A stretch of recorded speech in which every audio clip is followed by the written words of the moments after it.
Hi everyone, welcome back to my channel. I have been sharing quite a lot of places in Santiago and Chile with you, and today I want to share with you my top 10 museums that you need to visit in Santiago. Number 1 for me is gonna be Casona Santa Rosa de Apoquindo, plus the Museum of Chileanidad, Museum of Chilean Identity, because they're located right next to each other. So, Casona Santa Rosa de Apoquindo is located in the commune Las Condes. It's not near any metro. If you're going there, you need to take a bus or go there by car. The bus is going from the metro Los Dominicos. What is so good about this museum? It's a house. So it's a very beautiful old house with the exhibition of Chilean art inside. These are pictures that you will find there, a few sculptures, and also you have a very big yard and a beautiful park nearby. The place is extremely beautiful. I took a lot of pictures there, and it's one of a few places where you can actually see paintings. Because for me, for example, coming from St. Petersburg, I'm used to have a lot of museums with art inside, some classic paintings or paintings through the years. Here in Chile, it's not the case. You actually have to look for the places like that. So Santa Rosa de Apoquindo is one of these places where you can actually see the art going from the beginning of 18th century till the modern time. Very beautiful museum, free of charge. And they do have a lot of activities inside this museum. So really worth visiting. Plus it has a beautiful park nearby with a playground if you go over there with kids. Perfect place to see. Number 2 is going to be Museo Histórico y Militar de Chile. This museum is located near the Parque O'Higgins. Parque O'Higgins is mostly popular in Santiago because it's a gigantic park with a lot of activities inside it. So again, I really like combining the activities, especially if you're a tourist in a new city. So you can go to the park and to the museum, which is located on the other side of the metro from it. And in this Museo Histórico Militar de Chile, you actually can see more history of Chile than in the historical museums of Chile. I really appreciate it because there you see all the wars that there were, you see all the history, how Europeans were coming to Chile, all the fights that they had with the locals, the military uniforms, basically all the history of Chile that you learned in school or in books. Plus, it's a very beautiful building, and it's a very big one. And it's very entertaining inside. Even for the kids, there are a lot of things that you can press, you can touch, that you can hear. There's even a place where you press the button and the floor starts shaking under you, showing you the biggest earthquake that they had in Chile. Or another place where you feel like you're on a battlefield and you have like all the lights, the sounds, the shaking again. So very exciting. Plus, this is a free museum, like most of the museums in Santiago. Number 3 would be for me the National Airspace Museum, especially if you or your children love planes, helicopters, space. This is a definitely place for you to go. It's again a very big museum. The only trouble is that it's not located next to anything interesting, so you need to go there just to get there.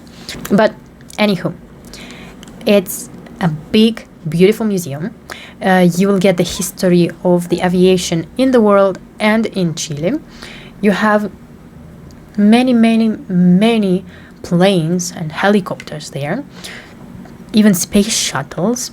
You can go inside them, you can feel yourself like you're a pilot of the helicopter or the plane.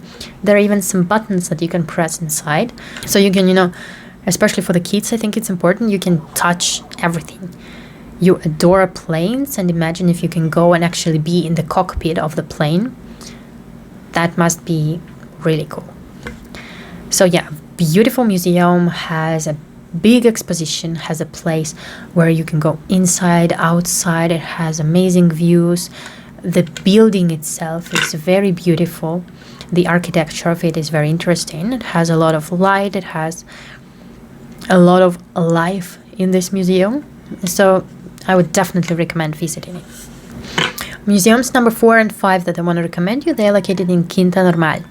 If you have been watching my videos, you maybe already noticed that I really like Quinta Normal just because there are so many things to do.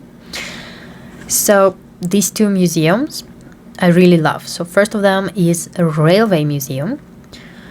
This railway museum is under the open air inside the park. It is not free of charge, but it's very big. And it's not that expensive. It's like 3,000 pesos, nothing. So when you go to this museum, I really enjoy that it's like a park inside the park, but with trains. And most of the trains you can touch.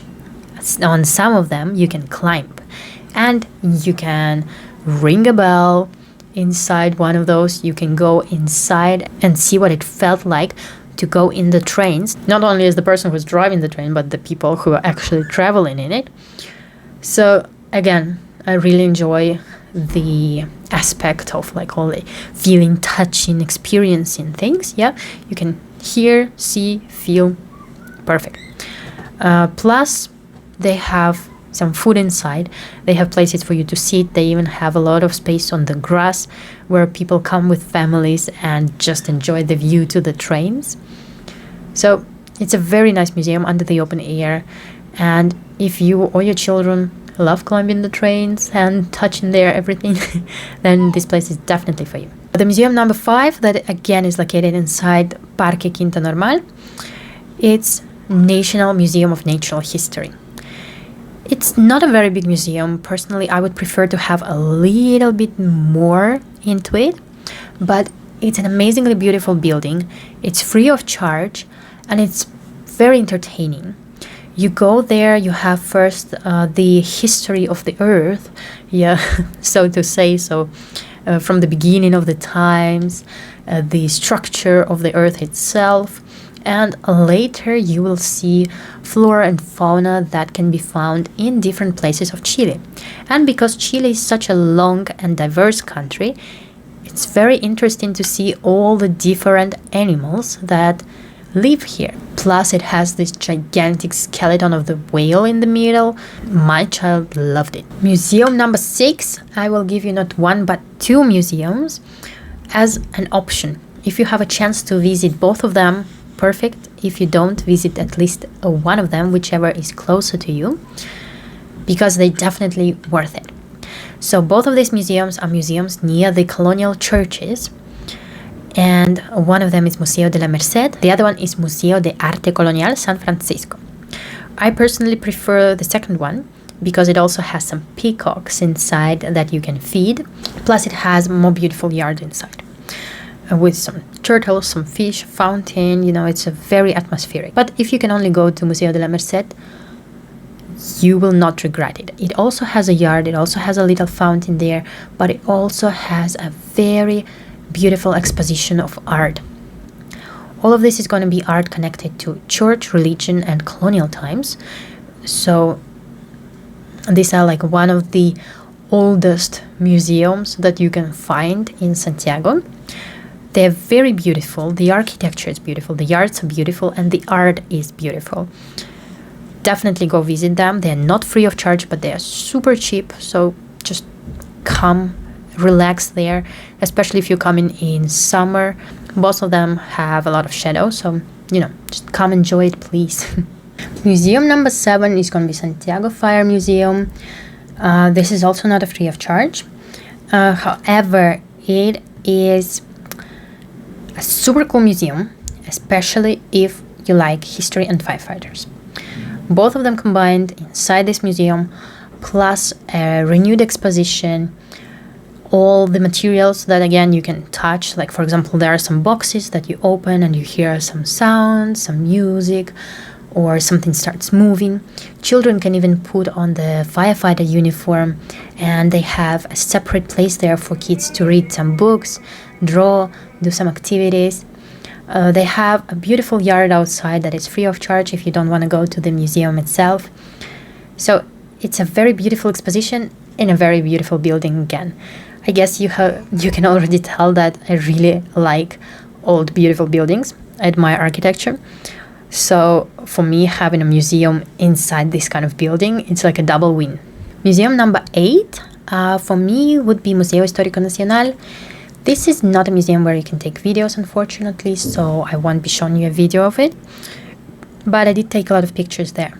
If you want to know more about the history of Chile, definitely go there. Plus, it's right in the city center. It's free of charge. Go there anytime. And they do have a way to go on top of the tower to get a beautiful view to Plaza de Armas, which is the main square of Santiago. So again, a double win. Go enjoy the museum. Beautiful exposition. Not a lot of things you can touch, but you will know definitely more about the history of Chile than you did before. Museum number 9 is another museum near the church, and it's a pretty unique museum. It's called Museo de Artes Decorativas. It's free of charge, and it's showing you the history of the decorative arts from the ancient times till the modern times, Chilean, not Chilean. It's very beautiful museum.